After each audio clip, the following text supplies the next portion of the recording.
Hi, my name is Nicole Gentili, and I'm a member of the Point of Care Testing Center for Teaching and Research Team. Our center's website and email address are listed here for correspondence. Our focus is on point-of-care pathogen detection for critical, emergency, and disaster care. Today, I would like to talk to you about how to determine limits of detection and the analytical sensitivity of nucleic acid tests that may eventually be deployed in critical, emergency, or disaster situations. Note, this is a two-part lecture. My goal for part one of this lecture series is to provide you with an understanding of the basic concepts behind determining the limits of detection for diagnostic tests. I will start off by explaining the common misconception between the terms analytical sensitivity and limits of detection.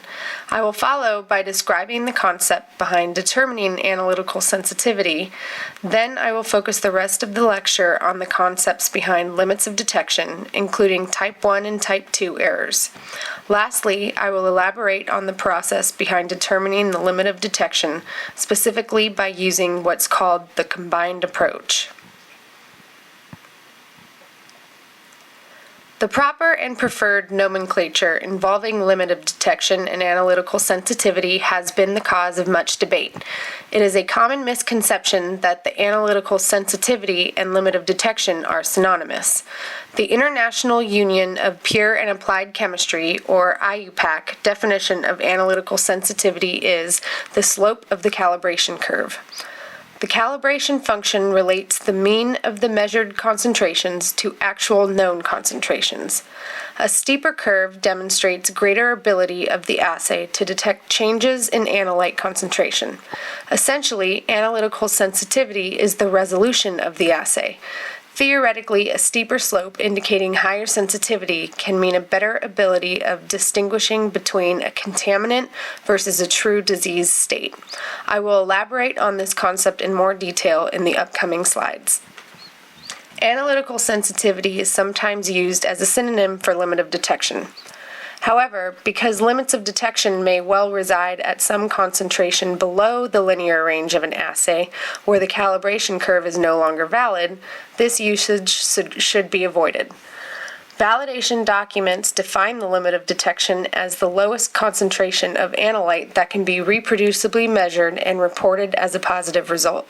In other words, it is the discrimination point between detectable versus non-detectable concentrations, while analytical sensitivity is the smallest concentration change that the method is capable of detecting.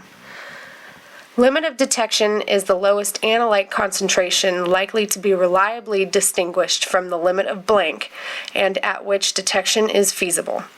Limit of blank is the highest apparent analyte concentration expected to be found when replicates of a blank sample containing no analyte are tested. Therefore, the limit of detection is determined by utilizing both the measured limit of blank and test replicates of a sample known to contain a low concentration of analyte. Before we expand on the notion behind determining limits of detection, I would like to briefly discuss the concept of analytical sensitivity in more detail. The sensitivity or inclusivity of a method is the rate of change of the measured response with change in the concentration of analyte. A greater sensitivity usually means a lesser dynamic range, but also a lesser measurement uncertainty. For instrumental systems, sensitivity is represented by the slope of the calibration curve y equals mx plus b, where m is the slope. The sensitivity can be determined by a classical least squares procedure for linear fits or experimentally using samples containing various concentrations of the analyte. Sensitivity may be determined by the analysis of spiked or artificially contaminated samples or standards prepared in sample extract solutions. Using real-time linear after the exponential polymerase chain reaction, or late PCR, with pathogen concentration as the measured analyte, as an example, plot A illustrates the hypothetical curves produced by the instrument for each serial dilution tested containing known concentrations of pathogen. The number of cycles is on the x-axis and the fluorescence in arbitrary units on the y-axis. The number of cycles at which the fluorescence exceeds a defined threshold is called the cycle threshold, or CT. In order to create a linear curve from exponential output illustrated in A, the CT values, in this example, these values are averaged based on 3 replicates tested at each concentration, are plotted against the log of the concentration. The standard curve created is shown in Figure B. A best fit line is then inserted, shown in black. Note that the line does not go through all the points, but rather best approximates a line from the given data. The estimated concentrations of future unknowns can then be extrapolated from the equation of the best fit line. The slope of this best fit line is the sensitivity. A mean slope with a high positive, for example, less than 1, or low negative, less than -1, linear value indicates that on average the method is highly sensitive. The greater the sensitivity, i.e. the greater the slope or gradient of the calibration curve, the better a method is able to distinguish small changes in analyte, or in this case, microorganism concentration. This concept is demonstrated in plot A here, where all concentrations tested have CT values close to each other, versus the last slide where they were further apart, meaning the assay has higher resolving power. When plotted via regression, the slope of the line, illustrated in plot B, is steeper. This particular late PCR assay is thus more sensitive than the one represented in the previous slide. However, a high sensitivity usually means a small dynamic range. If the sensitivity changes with day-to-day operating conditions, the consideration of sensitivity during method validation may be restricted to ensuring a satisfactory linear response is regularly achievable within the required concentration range. Sensitivity should be checked as part of a facility's ongoing quality assurance and quality control procedures. Analytical sensitivity of a diagnostic assay can be assessed by quantifying the least amount of analyte that is detectable in a sample at an acceptable coefficient of variation.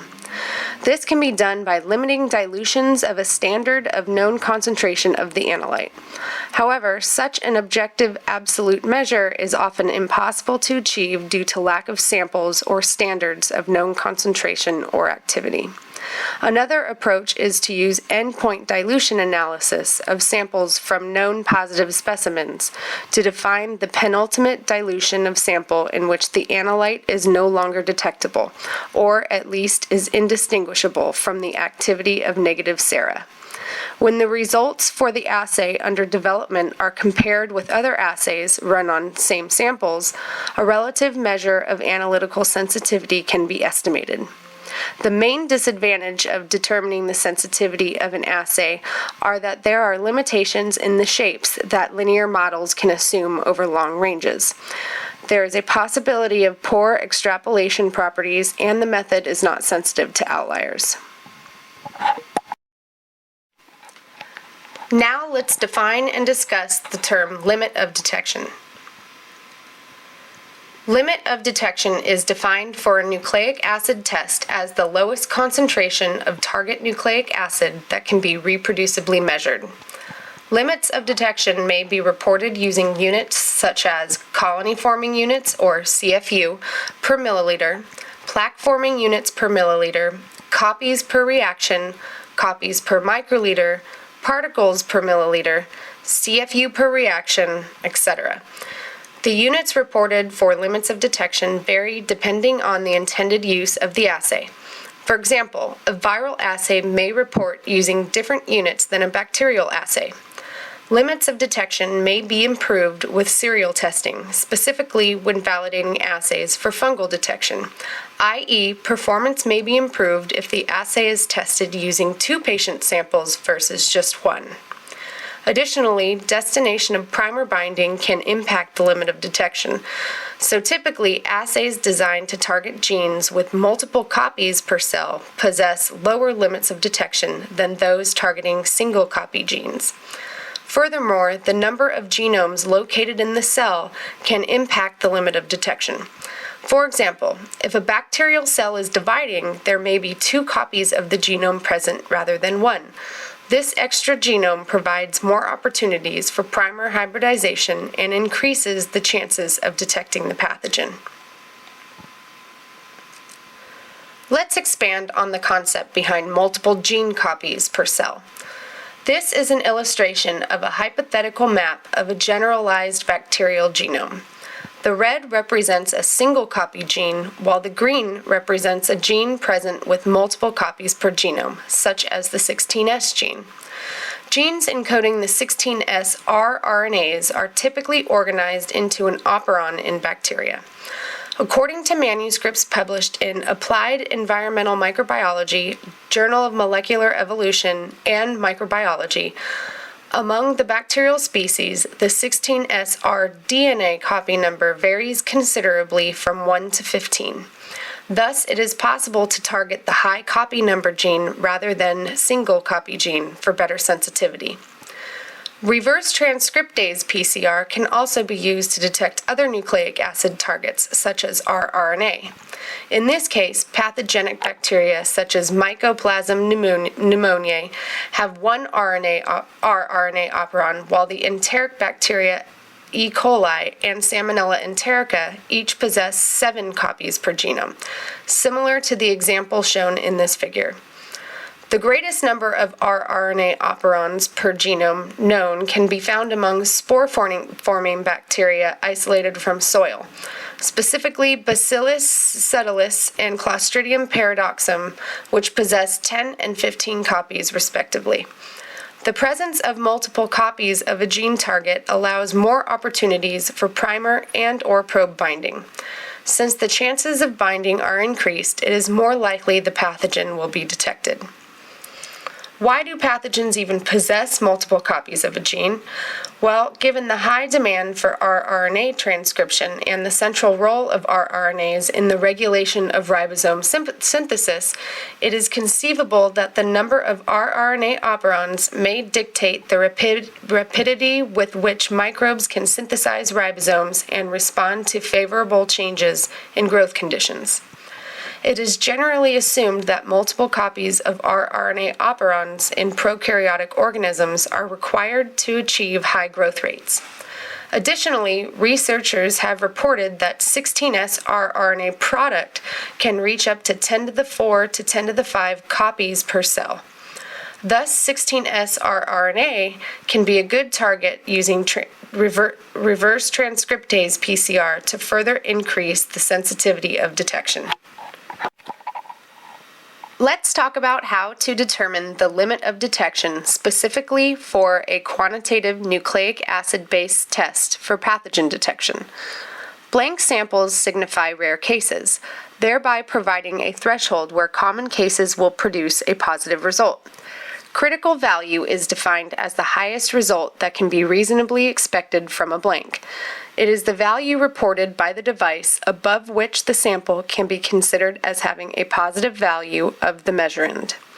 This is not to be confused with the definition of critical value by clinical laboratories. Clinical laboratories define the term as a value indicating a life-threatening medical condition.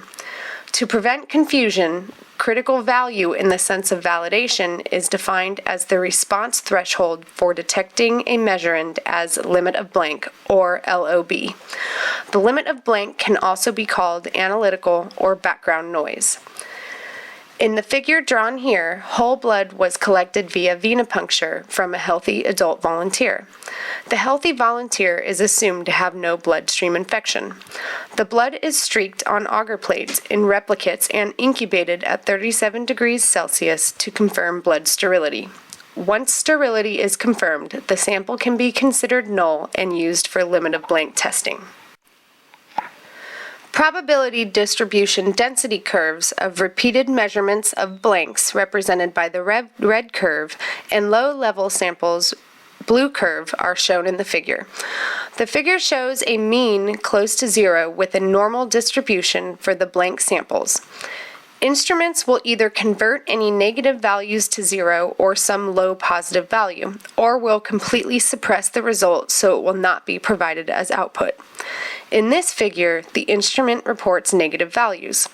Results exceeding the 95th percentile of blank measurements are said to deviate significantly from blank measurements and are typically assumed to have some amount of analyte present. There is a 5% chance that a truly blank sample will report a value indicating analyte presence. This is considered type 1 error, or alpha error, reporting false positives. On the other hand, some low-level samples will be observed as having levels of analyte falling below the limit of blank and will thus be indistinguishable from a blank sample, reporting false negatives. If these samples are declared as blanks, type 2 error or beta error is committed. The International Organization for Standardization, or ISO, recommends defining the minimum limit of detection in relation to stated type 1 and 2 errors. Errors are typically set at 5%. i.e. alpha equals beta equals 5%, which corresponds to using the 95th percentile of the distribution of the blank values as the limit for declaring a measured value significantly higher than the blank. This limit corresponds to limit of blank equals mu sub b plus 1.645 times sigma sub b, where mu sub b and sigma sub b are the mean and standard deviation of blank samples, respectively. For the situation where values less than 0 are not reported, or the blank values are non-Gaussian, i.e. as with an asymmetric distribution, the 95th percentile has to be estimated by a different approach using a non-parametric principle based on ordered values. Having ranked n sub b values by magnitude, the 95th percentile can be estimated as the value of the position n sub b times 95 over 100 plus 0.5, ordered observation. The limiting percentile, or PCT sub b, of the blank distribution, which cuts off the percentage alpha in the upper tail of the distribution, is called the limit of blank. This will be explained in further detail using an example in a few slides. As I mentioned before, the ISO recommends defining the minimum limit of detection in relation to type 1 alpha and type 2 beta errors. Type 1 errors represent the probability of a false positive result occurring, while type 2 errors represent the probability of false negatives occurring. If type 2 error level beta is set to 5%, then at least 95% of the measurements will exceed the limit of blank when analyte concentrations are exactly at the limit of detection. Figure A, shown here on the left, illustrates an actual sample concentration at the limit of blank, while Figure B illustrates a sample concentration at a level such that the 5th percentile of the distribution of sample concentration measurements equals the limit of blank. For simplicity's sake, you can think of Figure A as illustrating type 1 and type 2 errors when the limit of detection approximately equals the limit of blank, and Figure B as illustrating errors when the limit of detection is set according to ISO's recommended conditions. The blue and purple curves represent the distribution of blanks and low-level samples, respectively. Note that the x-axes are labeled in different increments. A's increments are by 5 CFU per ml, while B's are by 10 CFU per ml. This is an attempt to enlarge the area under the curve in Figure A. In Figure A, 50% of the sample measurements are below the limit of blank, and 50% are above. Only 50% above would be considered to have values exceeding the blank value, i.e. having detectable concentrations of analyte. Therefore, beta in this case equals 50%. In Figure B, 95% of measurements having analyte concentrations equaling the limit of detection exceed limit of blank and are declared as samples having detectable amounts of analyte. Only 5% of measurements are declared as erroneous and not differentiated from the limit of blank. Therefore, beta in this case equals 5%. The limit of detection is the actual concentration of this sample. It is the lowest concentration of analyte that exceeds the limit of blank at least 95% of the time and is reliably detected. Usually, the limit of detection distribution is Gaussian, with the 5th percentile distribution corresponding to the limit of blank.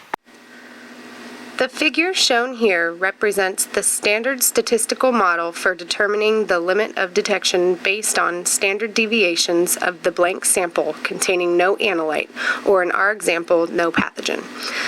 The false positive and false negative areas are labeled by the alpha and beta symbols respectively. The statistical method for determining baseline readings and limit of detection uses only repeated measurements from blank samples. The assumption is that the highest possible value of the blank sample is the detection threshold of the analyte.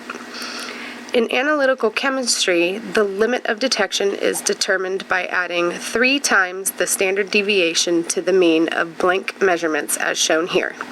The limit of quantitation, or LOQ, is defined as the lowest actual concentration of analyte in the sample that can be quantitatively determined with stated acceptable precision and trueness. Understated experimental conditions has a similar calculation, except a factor of 10 times the standard deviation is used. At the limit of quantitation, there is a minimal chance of false negative or type 2 beta error. This model assumes that the distribution of measurements for low levels and blanks are normally distributed and symmetrical. Parametric models make an additional assumption that the standard deviation of lower level repetitions is equal to the standard deviation of the blank repetitions. This approach does not distinguish between actual and apparent analyte concentrations. In other words, it neglects that samples with true concentrations equaling the limit of detection will only have a 50% chance of being detected. Therefore, the beta error, or probability of reporting a false negative, is 50%, as represented by the area under the green curve on the left of the limit of detection designation line. Alternately, the alpha error, or probability of reporting a false positive, is small, approximately 1%, as represented by the area under the pink curve to the right of the limit of detection designation line. Under this particular model, limit of detection and limit of quantitation values are lower than would be if more rigorous statistical procedures were used. Needleman and Romberg used the empirical method to determine the limit of detection for gas chromatography mass spectrometry assays for abused drugs. They criticized the statistical method because, in effect, it measures the average noise level of the procedure and defines only the ability to measure nothing, instead of a very low concentration of analyte. The empirical model proposes testing of a series of samples containing increasingly lower concentrations of analyte. Multiple replicates of each concentration must be tested, and 95% of all replicates must produce a positive result for that concentration to be considered the limit of detection. The combined approach suggested by the Clinical and Laboratory Standards Institute, or CLSI, coalesces the statistical and empirical models for determining the limit of detection. The overall equation states that the limit of detection equals the limit of blank plus C sub beta times the standard deviation of low-level spiked samples, where C sub beta equals the equation shown where F is the degrees of freedom of the estimated standard deviation of low-level spiked samples found by subtracting the number of samples from the number of measurements. So, to determine the limit of detection for a new quantitative PCR assay for pathogen detection, first collect blood from healthy volunteers and confirm sterility. Test replicates of these blood samples to determine the limit of blank. Next, create serial dilutions in isotonic saline starting with a suspension with turbidity equal to that of a 0.5 McFarland standard, which is 1.5 times 10 to the 8th CFU per ml. Spike spike the whole blood samples to the desired low-level final concentrations. Here they are 300, 100, and 30 CFU per ml, and test using the PCR assay under study. Calculate the standard deviation of the low-level samples tested, then calculate the limit of detection and the 95% confidence interval. Now let's look at an example. We consider here a hypothetical PCR assay for which the research laboratory wants to determine the limit of detection using whole blood samples from healthy volunteers. The limit of blank will be determined from the blank whole blood samples, and limit of detection will be determined by serial dilutions. 10 measurements are performed on 6 different days to ensure that the total assay variation is reflected. Only non-negative values are reported by the assay, leading to a non-Gaussian distribution, shown by the orange curve, requiring non-parametric statistics using the 95th percentile of the measurements. The 10 highest blank measurements are displayed in the table on the right of the screen.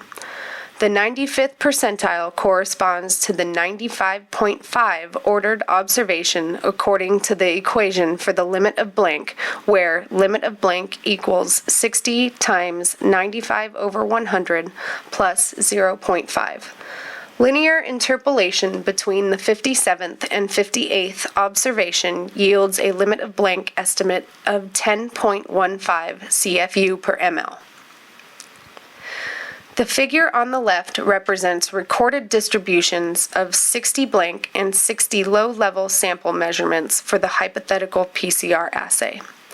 The estimated limit of blank equal to the 95th percentile of the distribution of blank measurements and the estimated limit of detection are indicated. The standard deviation, sigma sub s, was derived from the distribution of low-level samples. Whole blood samples from 6 healthy volunteers were obtained and spiked with known pathogen levels created by a serial dilution scheme. The concentrations of pathogen ranged from 5 to 60 CFU per ml.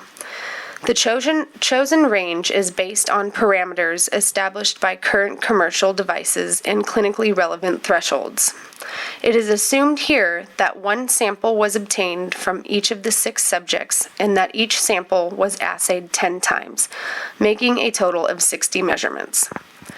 The data distribution is symmetric, resembling a bell-shaped curve shown by the purple curve, so standard parametric statistics can be used for limit of detection determination. The degrees of freedom is 54, where F equals 60 total measurements minus 6 blood samples. Alpha equals 0.05. C sub beta here, the original equation shown on the previous slide, equals 1.645 divided by 1 minus 1 over 216, which equals 1.653. And the standard deviation of low-level samples equals 13.2, which is hypothetical here since not all 60 values are shown in the table. An estimate of the limit of detection is then obtained, highlighted in yellow, and confidence interval calculated. In summary, it is a common misconception that the terms limit of detection and analytical sensitivity can be used interchangeably. Limit of detection for PCR assays is defined as the lowest concentration of target nucleic acid that can be reproducibly measured, whereas analytical sensitivity is the smallest concentration change that the method is capable of detecting. Limits of detection are influenced by chosen gene targets. For example, an assay targeting a particular gene with multiple copies per genome will theoretically have a lower limit of detection than if the assay targeted a single copy gene. This is because the presence of more gene targets allows for a greater probability of primer and/or probe hybridization, and thus greater detection capabilities. The International Organization for Standardization recommends defining the minimum limit of detection in relation to stated type 1 and 2 errors. Errors are typically set at 5%, i.e. alpha equals beta equals 5%, which corresponds to using the 95th percentile of the distribution of the blank values as the limit for declaring a measured value significantly higher than the blank. The most accurate way to determine the limit of detection of a nucleic acid test involves statistical analysis of measurements from both blank and low-level analyte samples by using what's called the combined approach. That concludes part 1 of this lecture series titled Evidence-Based Validation. Thank you so much for listening.